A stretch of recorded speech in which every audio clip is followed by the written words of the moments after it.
Hi there, it's December 26th and we're continuing our progress through the prophecies of Zechariah, in Hebrew Zechariah, meaning the Lord remembers, and we're here in chapter 9. Now, at the beginning of chapter 9, rather than invading forces coming down from the north, here we see it's the Lord who is going to establish his kingdom down from the north and coming along the coastlands, along the coastline of what we know as present-day Israel, starting right in the north in Tyre and Sidon, coming down through Philistia.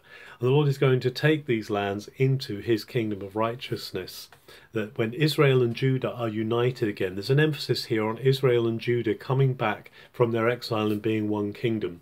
And one of the great signs of this in the middle of this chapter will be the king who comes to his people humble and lowly and riding on a donkey, riding on an ass. Now we might think that a donkey is no fit steed for a king. Actually, kings often rode on donkeys. They weren't considered unfit steeds for kings. But they are different to the warhorse, and it contrasted here in Zechariah 9 with the warhorse. The warhorse will not be ridden. It will be a donkey on which this king comes. And of course it's linked to the promise of the Davidic ruler who's going to come, and he's going to unite Israel and Judah, as we said. And Israel and Judah, God says, they're going to become like a bow and arrow in his hand. They're going to become his instrument of spreading his kingdom throughout the earth.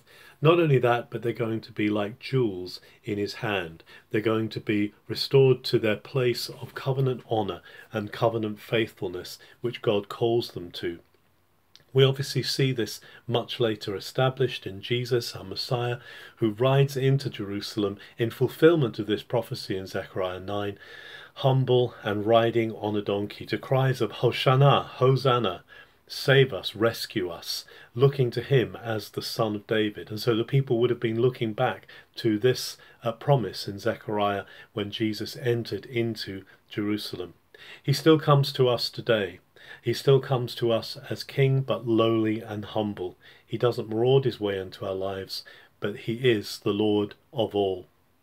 Have a very good December 26th.